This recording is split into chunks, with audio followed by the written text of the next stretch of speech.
Steeplechasing is the most dangerous equestrian sport of all. With its roots in fox hunting, a steeplechase course can feature 30 to 50 jumps, log fences, stone walls, hedges, even creeks. Every race course is different.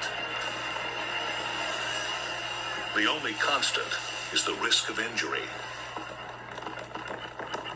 In Australia, the premier steeplechase is the Adelaide Cup. 70,000 fans are on hand to see 26 jockeys vie for $100,000 in prize money. Gun at the rail and wandering jet 3 deep as they go to the next big brush. Veteran jockey Simon Mills and his mount, Sir Sagamore, are considered one of the favorites with odds of 8 to 1. The moment you and the horse are brought together on race day, there's got to be a team sort of effort put in. They're off. And Roman Gunner. The track is fast and the race goes smoothly. It was Sir Sagamore as they clear the first, and over they go. As they near the finish, Simon and Sir Sagamore are in second place. But on the third to last jump, Mills is thrown. On the approach to the fence, everything was right up until about 3 or 4 strides away. And then that's when it all started. He shortened the stride, and that's when I realised his timing was out. Everything was out. On the landing side of the fence, I was all over his neck, in the wrong position and bailing out. Mills is thrown forward over Sir Sagamore's neck and hits the ground in the middle of the pack. In an instant, he realizes his foot is caught in the stirrup. I didn't even have time to panic, but I can remember crossing through my mind, I'm definitely a wheelchair job. That's all I could see were wheelchairs. It's almost impossible for Mills to get out of the stirrup now, according to trainer Hunter Nedman. He got popped loose in the air over the jump. His foot probably lifted up out of the stirrup a little bit, and it just slipped right through his foot. Once it goes through the stirrup, it's really hard to get it out. The moment I noticed my foot was caught, naturally I tried to pull it free, but at that speed I was just a bit like a bag of potatoes. But the real trouble is just ahead. Another jump, 4 feet high, made of solid logs. If the horse slams Mills into the fence, it will likely kill him. Wondering whether you're going to be alive in another few seconds is just terrifying. Sir Sagamore does take the jump, but flies so high, he catapults Simon completely over the top of the fence. It was just lucky the horse took off a lot earlier than he normally would have, and catapulted me over it, clear of the jump. When I landed the other side and thought, I haven't hit this fence, I'm still alright, but then I still had the problem of when's this thing going to end? The jockeys behind Mills witnessed the accident. They are sure that his situation is hopeless, including his friend and fellow jockey, David Londrigan. The way his body was getting flung around, it was just like a rag doll, and I honestly thought that he was dead.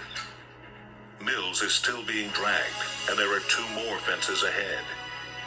Londrigan gives up all thought of finishing the race and tries to save his friend instead. When we went over the fence, I thought he was dead, and that's why I sort of thought, well, I can't let the body get dragged up straight. Londrigan fights to get Sir Sagamore under control by jamming him towards the rail. The horse slows. Again, Mills is flung into the air, but finally his foot comes out of the stirrup and he rolls to a stop.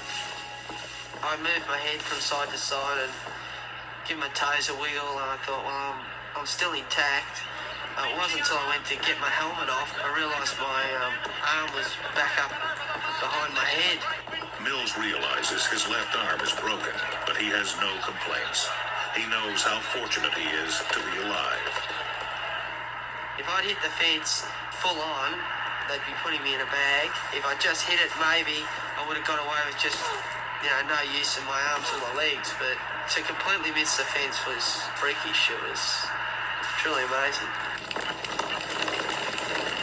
In steeplechasing, 1,500-pound horses and 100-pound jockeys are a dangerous mix. The control the jockey has over his horse is crucial. You're working with an animal that is upwards of 5'8", 1,500 pounds. They have a very small brain. Hunter Nedman trains both horses and riders. You're asking horses to jump and take all 4 feet off the ground and land on the other side of the jump and hope that all 4 feet come with you. It doesn't always happen. Taryn you as they go to the... Horses are easily distracted. If it happens in a race, the consequences can be disastrous. Empty flag and a break then to Sir If a plastic bag blows by, they're going to stop and look at it and go, oh, whoa, what was that? And that's where sometimes your horse will run out, or they might add a stride or try and leave out a stride in front of the jump. Their attention span is very short. Picasso, maybe Ruff has made a huge run. He's got them. Sir Sagamore lost his concentration, mistimed his jump, and threw his rider. But thanks in part to a fellow jockey, Simon Mills survived. Normally I was one of the toughest steeplechase riders around. I'd knock them down and flatten them and do all sorts of things to win a race. But this particular day, yeah, it just, the race, as I said, just went out of my mind, and I just tried to be darndest to try and save him. He knows how I feel, and I owe my life to him. In Adelaide, racing fans will always remember Simon Mills as the jockey who had both an incredible accident and the good luck to survive it.